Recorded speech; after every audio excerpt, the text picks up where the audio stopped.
with me. Great.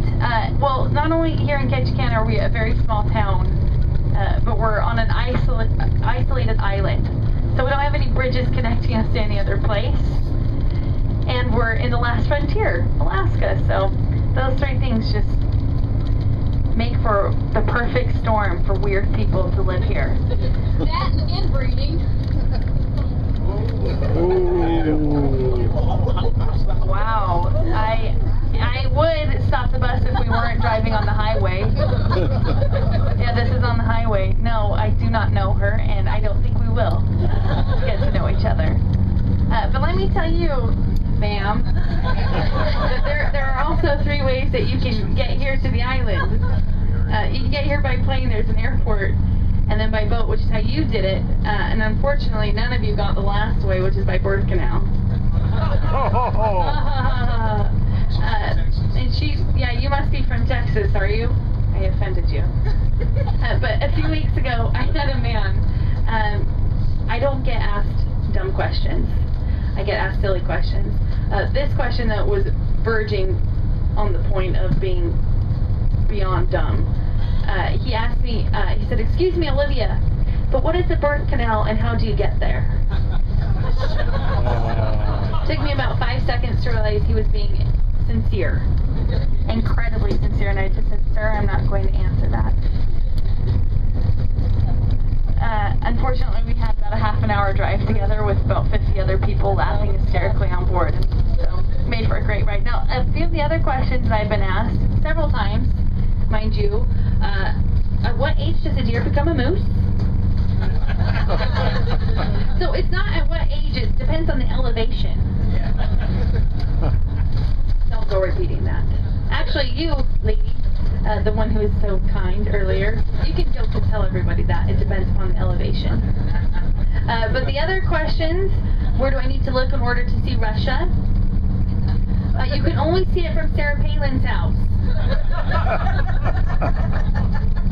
Really, and the one that absolutely makes me cringe, I get asked this by U.S. citizens, always U.S. citizens, what is the currency that you use up here and what's the exchange rate?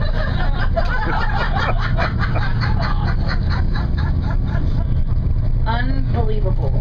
So by the 8th time I got asked this question, I said, "You give me $50 and I give you back 10. And I had people start pulling out their money and I said, "Put it away, we're a state now." Believe it or not, we're not under Russian reign anymore, so it means we use the US dollar, and they said, "Oh, that's really nice, that's convenient." Yeah, convenient, okay, sure. Yeah. They think that they're special because they can use the US dollar. Alright, just for us. It's okay, you're just on vacation, so sometimes you don't really think. That's okay. But I know that you've probably heard that having it not rain is very, very unusual. Normally it's about 300 days of rain here a year. And so when the sun comes out, I'm telling you, people act strange. Our rate of car accidents skyrockets on sunny days. We're not used to driving in the sun. Some people aren't used to driving in the snow. We're not used to driving in the sun. So a few years ago, on a very, very sunny day, we had 2 major events happen. And you know that the sun is rare when I can say sunny day and people know which day I'm talking about.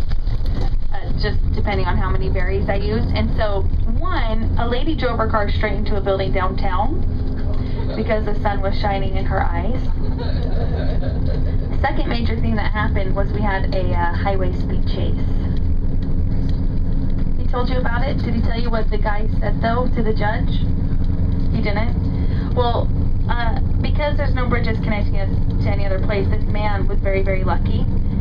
Because he had 2 things going for him. One, it's only considered joyriding if you steal a car here. You know, I told you that, but he told the judge that the sun was causing him emotional distress. So he got a lovely slap on the wrist.